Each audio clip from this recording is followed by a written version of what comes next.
오수유는 운양과라고 하면 이제 귤 친구들 또 여기 좀 들어가 있고 그런 계통의 식물이라고 보시면 되겠고, 이런 운양과의 과실이다.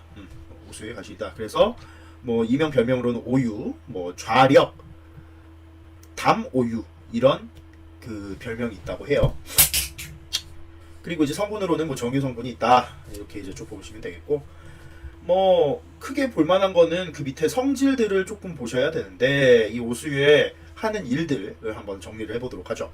일단 인용문헌에서 신농본초경에 보면 온중, 중초를 따뜻하게 한다 이 소리입니다. 중초를 따뜻하게 하고, 그리고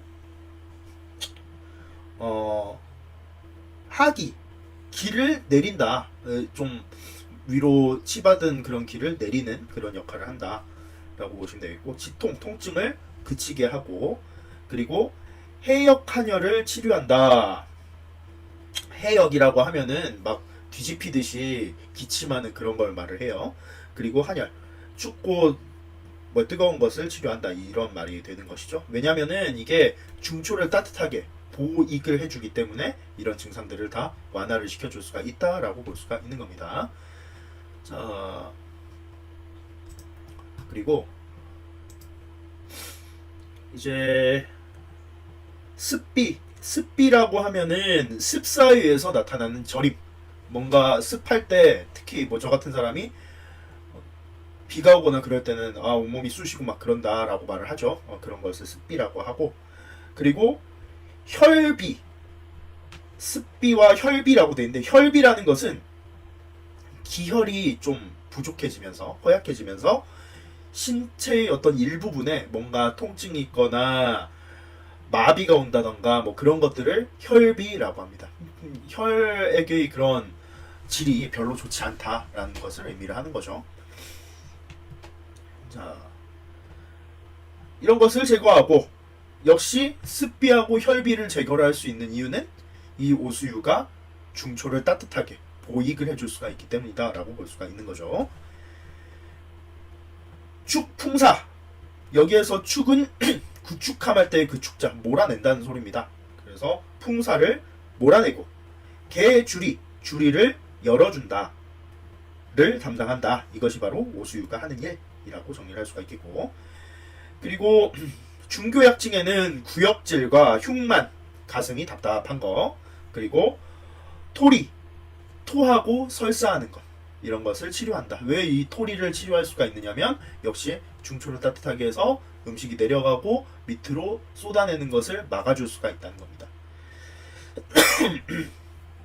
그리고 중약학 강의에서는 온중지통, 중초를 따뜻하게 하여 통증을 그치게 한다 라고 말을 하고, 그리고 이기지구, 기의 흐름을 원활하게 해서 구역질을 멈추게 한다 라는 내용으로 정리를 하고 있죠. 그래서 성미를 보면은 신고온, 맵고 쓰고 따뜻하다.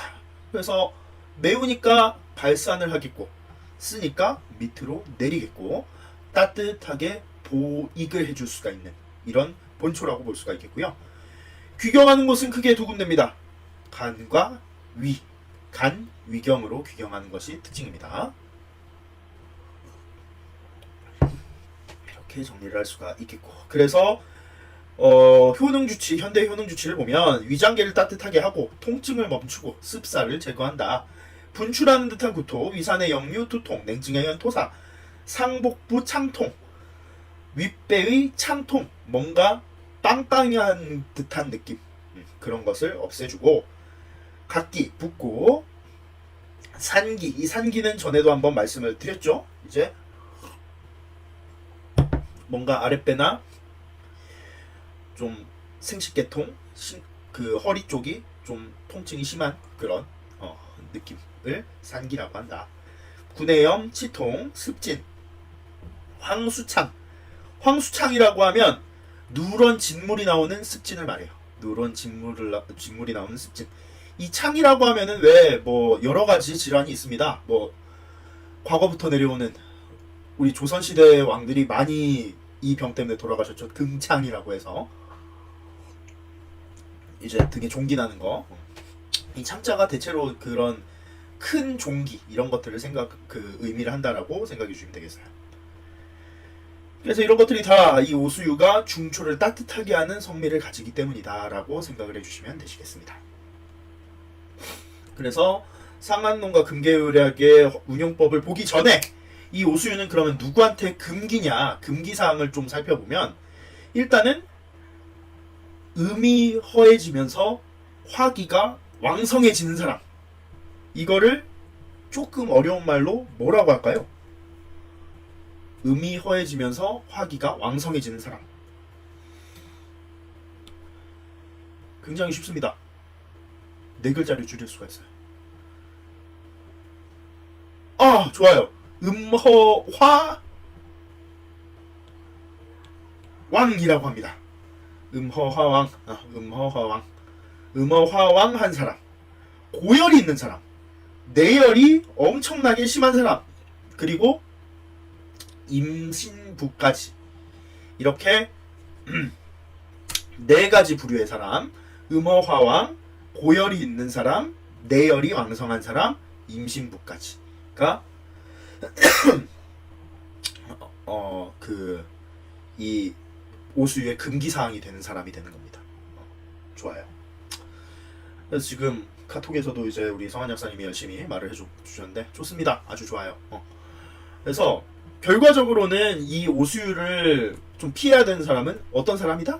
속에 뭔가 열이 아주 많은 사람이다 라고 보면 돼요. 저 같은 사람, It's me. 이 사람이 바로 이런 그 오수유하고는 맞지 않는 사람이다 라고 볼 수가 있는 거죠. 아시겠죠? 물론 저도 오수유가 맞을 때가 있습니다. 항상 이렇게 기력이 왕성하지 않아요. 슬프게도 저도 사람인지라 아플 때가 한 번씩 있죠. 뭔가 허해지면서 안 좋아졌을 때는 저도 오수유가 맞습니다. 그래서 늘 저도 열 받는 그런 사람은 아니다는 거 알아두시면 되겠고. 그래서 이제 상한론 금계율 운영법을 한번 살펴보도록 할게요. 효능 주치를 보면 온보하여 내부의 한음을 제거한다. 특히 위부에 정체한 한음에 의해 나타나는 구토 및 두통을 치료한다. 또 한음에 의한 궐역과 하리, 복통도 치료한다. 그러니까 일반적으로는 이 그 오수유를 급성에 쓰지는 않아요. 그런데 한음이 침입을 했을 때 이거를 빨리 회복을 시켜줄 수는 있어요. 그러니까 이거를 급성으로 쓸 경우는 언제냐면 이제 먹기를 좋아하는 이호빈과 먹기를 좋아하는 정승훈님이 있습니다. 둘이서 신나게 아이스크림을 퍼먹어요. 미친 듯이 먹어요.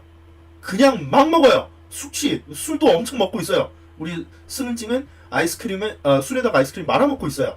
자, 이렇게 뭔가 차갑고 그런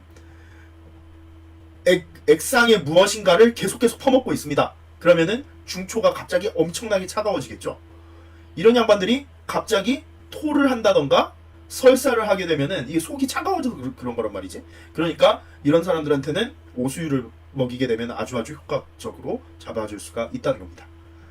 그래서 이제 실한 사람들의 폭음, 갑작스러운 차가운 음식을 많이 먹음 이런 것들로 인해서 속이 차가워지거나 그로 인한 설사가 난다던가 구토가 난다던가 이럴 때는 굉장히 효과적으로 치료를 할 수 있는 것이 바로 이 오수유가 된다라고 보시면 되시겠어요.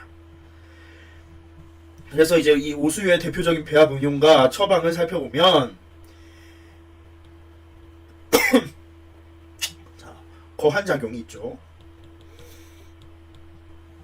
한을 몰아낸다. 한을 제거하는 작용. 그래서 오수유하고 딱 보이는 게 생강입니다.